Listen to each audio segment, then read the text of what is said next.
Welcome to Epic Recovery, where we embark on the transformative journey of self-discovery and personal growth. Join us as we unlock the secrets to genuine recovery, embracing our infinite possibilities, and forging an extraordinary life filled with purpose and profound meaning. Epic Recovery starts now. Hello and welcome back. Thank you for joining me today for another episode of Epic Recovery. Again, I am so excited, so grateful to be here. I have something really, really cool to share with you today. Here's what happens when you are in the flow with your recovery and not just being sober. I have found that the more I work on who I am and how I fit in the world, and the physical, the mental, the emotional, and the spiritual parts of who I am, the more I exercise and nourish those, and I stay with the flow, even during rough times. Right now, things are really, really hectic. The movers are coming in 2 days. My car has already been taken by the transport company. There are so many moving pieces and things going on, and taking care of my dog, taking care of myself, realizing how am I going to do things once the movers are taking everything away. And there's a lot going on. And for the most part, I'm pretty chill with the way things are going. I think I'm actually doing a really good job of managing everything. I have my moments of freak out, absolutely. And then I just kind of sit and I breathe, and it's like, you're okay. I mean, they're going to be here to move on Monday. So that gives me 2 days to get everything done. And I'm almost done now. So it's going to be pretty easy. So again, when I talk to myself with a kind voice, my best friend voice, it's like, dude, it's going to be all right. You got it all handled. And then the other, well, what about this? And what about that? And I don't, then the chatter starts, and then I just have to calm it down. And it takes practice to do that. But after you get it down, man, it just makes all the difference in the world. The other day, I was talking to a friend of mine. He's not in recovery. And I was telling him about this show, Epic Recovery. And he said, well, what is it about? And I told him that, helping people grasp a deeper sense of recovery rather than just sobriety. He said, well, how do people know when they're done? I was like, well, I don't think we're ever done. We're always in a state of discovery and being. And he said, but there has to be an endpoint. I'm like, well, there doesn't have to be, but he said, what would that endpoint look like? I'm like, geez, I don't know. But it's total acceptance of who you are, being okay with every aspect of your being, the good, the bad, and the ugly. And he said, you know what? Take that a step farther. How about look at it this way? Recovery is the process to attain unconditional self-love. Yeah, that's it. That's the goal of recovery. No matter what you're in recovery from, it's the process of attaining unconditional self-love. And that's what we want to do. Wouldn't that be awesome to be in that state where you are always in a state of unconditional self-love?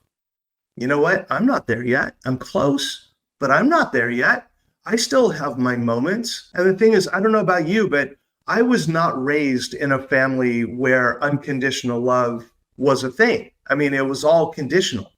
If I did my homework, if I got A's, it always felt like there were conditions. If I asked my parents, do you think you had conditions on your love? They would say, no, it was unconditional. It didn't feel that way. I always felt like nothing I did was good enough. I always felt like there was more that I could have done, more effort. If I got a C, oh, you should be getting B's. If I got a B, oh, you should be getting A's. If I got an A, oh, you got a 98, you almost got 100.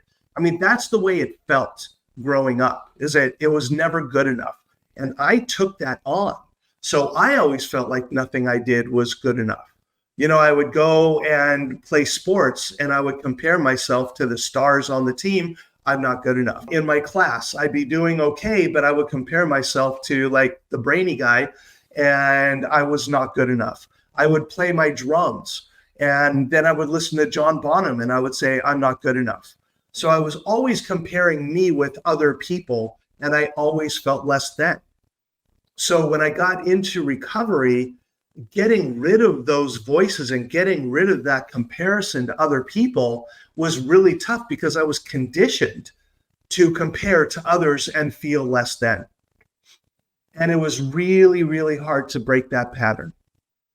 And it just took practice, just like learning the drums or learning to play baseball. Practice, the reason we practice 10 times more than actually playing in the game is because practice helps us to become better when we are in the performance. I would practice my drums and every day, and then I'd go have a lesson with my teacher, and she would see how I was doing and how I was progressing. And I wouldn't always practice every day. I mean, I started when I was 7. What 7-year-old practices every day? There might be some, but I was not one of them. And one of the other things that I had to contend with, back when I was growing up, ADHD was never something that was talked about. So when my parents were saying, why can't you get your work done? I'm like, I don't know. It's kind of like I look at a piece of paper or I get my homework assignment, and what happens in my brain is like static. And it just does not compute. So everyone would tell me, my teachers would tell me, oh, Randy, you're so smart. Why can't you get your work done? Again, felt less than, felt like I wasn't good enough. And those messages just kept going. And the one thing that turned it off more than anything else was when I drank. And then when I got high, I didn't care anymore. And then I remember that first time I did my first line of cocaine. I did that first line and it felt like someone drew an S on my chest and I became Superman. It was a total awakening. And what I realize now is that because I'm so severely ADHD, when I did cocaine, I felt normal. For the first time in my life, I felt normal. And other people were talking about, I'm so paranoid and I'm tweaking. And I'm like, I feel wonderful. And now I know why. I was self-medicating for my ADHD. And it wasn't until I was 50 years old, after I got sober, I went back to school and struggled my way through a bachelor's and struggled my way through a master's and did what I had to do and struggled with, the businesses and the opportunities that I had, everything that I did. I know I would have achieved a much greater level of success if I had been diagnosed earlier, but I wasn't. It wasn't until I was 50 years old that I got diagnosed. And I remember seeing the psychiatrist and she did the assessment. And when she was done, she said, I got to tell you, I've been doing this for over a decade. And you probably have the most severe case of ADHD I've ever seen. I'm like, woohoo, I'm number one. It wasn't something I wanted to be number one at, but hey, that's just what life dealt me. So now I do have medication to help me with the ADHD and with the move and everything going on right now. Usually I don't take it every day. I only take it when I have stuff I need to get done. And I definitely have stuff I need to get done today. And the cool part is I don't feel a compulsion to take my medication. It's not like it taps into that addict part of me, which is really awesome. But I know that it helps me greatly. I'm getting stuff done and I will be ready when the movers get here. But I'm moving towards that unconditional self-love. And as I got into recovery, I still compared myself to others. I got sober and I would listen to someone with 10 years share. And I'm like, oh man, I don't share that good. It's like, dude, you only have 60 days. But I was still comparing myself to everybody else. And it wasn't until I really started my spiritual journey and started reading books by Wayne Dyer, Dan Millman, those kind of things, and watching inspiring movies and going to men's retreats and doing all that extra work that I started to really grasp what that spiritual part of me was all about. That it's not just about a religion, it's about finding the energy source of the universe that's out there and tapping into that. The way I define it now, it's kind of like an outlet in the wall. It just kind of sits there on its own. But when I learn how to plug into it, I get all the energy I need. And it's amazing tapping into that spiritual. And it's not based in a religion. I heard this saying a while ago. It's an old Native American saying that says, one light, many lampshades. And I love that because we all have our different way of finding God, higher power, universe, the source, whatever you want to call your higher being, go for it, because that's just another lampshade. The thing that I only have trouble with is when people say, oh no, this is the only lampshade that works. You have to have my lampshade in order to really tap into the spiritual. That doesn't really make sense. I mean, there are thousands of lampshades. You can't say that everybody else on the planet, all 6,980,000,000 other people, are wrong. Think about it. So find what works for you, but don't be afraid to stretch outside of that. I believe in a God that is parental, a loving parent, loving me unconditionally. And when I make a mistake, he doesn't punish me. Thou art a sinner. No, my loving, parental, unconditional, loving God says, oh, Randy, you just did that same thing again. Every time you do that, you get hurt. Maybe next time, don't do that. You know what? Let me give you some tools over here. Choose to go over there and get the tools so that you don't have to keep doing that. And then I have a choice. I can either keep on that path, or I can use the tools and overcome. And over time, I've learned more and more how to use those tools that are put in front of me. It just blows me away how the right people tend to come into my life just at the right time. And the right situations seem to come in just at the right time. A while back, I decided I was going to divorce my wife. And it was a very difficult decision, but we were on different paths and there was no malice to it. Neither of us did anything horrible to the other. I didn't feel like I wanted to continue. My daughter was in college and I wanted to go my own way. So we started the process of the divorce. We told our daughter. Her first comment was, I knew this was going to happen. I just didn't know it was going to happen so soon. So she knew we weren't happy. I mean, it was apparent to us and to people in my family. And it was a few weeks after she moved into her own apartment and I was here in the house. And I woke up one day and it was like, oh, what am I going to do? I don't know. And I had almost what I would call an existential crisis. And I felt completely lost. Didn't know what I was going to do, what I wanted to do, no clue. And I called a friend of mine, a mentor, and I said, okay, I'm freaking out. And I'm not sure what I'm supposed to do with this. And he said, well, keep in mind, you have not had this level of freedom in over 20 years. I went, oh, that's it. It's that sense of freedom that I hadn't experienced in a couple decades. And I thought, I can do whatever I want to do. And I sat there, okay, what is it that I want to do? And it was like, oh, it's time to move back to San Diego. And then the fear hit. Oh my God, how am I going to do that? I need to sell the house. I'm going to move. Where am I going to live? What am I going to do? What part of the city? And all the fear started to happen. And I just kind of let it flow. And then it was like, okay, but what would it look like? I got curious. What would it look like if I moved there? Well, I think it would be best to rent an apartment the first year because I'm not sure where in the city I want to live or what the financial situation is going to be. So let me just rent for a year and see. Well, where do you want to be? Oh, I don't know. And I started looking at the map in different places and apartments.com. This is a little plug for them. It was awesome. Looking at, here are the things that I wanted. Where are some of the apartments and narrowing it down. And, I didn't do it in a week or a month. It took me a few months to really narrow it down of what I wanted to do and where I wanted to go and all of this stuff and contacting friends who live there. Hey, I think I'm moving back and getting a lot of encouragement. Hey, let me know when you're here. I'd love to connect with you again. And all of a sudden, as I started to do this, opportunities started to come into my path and different places started to show up in great locations. And I started to put the pieces together and little by little, the fear went away and I started to become more confident in my decision and everything started to flow. And I'm moving in 4 days. Still a little scared, but I'm feeling so grateful that all these pieces have fallen into place and these amazing people are now waiting for me to get there. New friends, old friends, it's going to be an amazing process.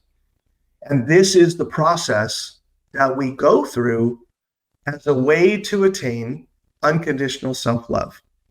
We go through all of the hardships of life. We do our best to not make them harder than they need to be, and pretty much to stay out of our own way. I say that a lot. My number one task on a daily basis is to stay out of my own way.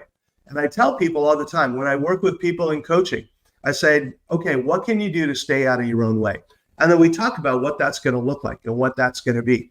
And it's kind of cool to identify obstacles before we actually get to them. Wouldn't that be cool? You know what? A story just popped into my head, and I want to share this with you because this is something that we tend to do. And this is something, as we clear this away, this is a way to get closer to attaining that unconditional self-love. And this is the story of life in 4 chapters. Chapter 1, I'm walking down the street. Oh, I fell into a hole. I didn't see the hole there. I didn't even know it was there. I wasn't paying attention. I fell into the hole. And it's really dark in here, and I'm really scared. And I have no idea how I'm going to get out. And I'm sad, and I cry for a while, and I'm fearful, and I don't know how I'm going to get out. And all of a sudden, I start to work on how I'm going to get out. And it takes me a while, but I finally get out of the hole, and I continue on my path. That's chapter 1. Chapter 2, I'm walking down the street. I see the hole. I fall in anyway. And I'm sad, and I'm scared, and I can't believe I found myself in the same situation. And it doesn't take me as long to get out, but it's still a struggle to get out of the hole. Chapter 3, I'm walking down the street. I see the hole. I walk around the hole. Chapter 4, I walk down a different street. There's the guidelines. That's how to do it. And what I watch a lot of people do, and I was guilty of this too. Chapter 2, chapter 2, chapter 2, chapter 2. And then by the guidance of mentors and sponsors and friends and higher power, I moved on to chapter 3. And every now and then, I would end up back at chapter 2. And then I go to chapter 3. But chapter 2 wasn't as long when I knew and experienced chapter 3.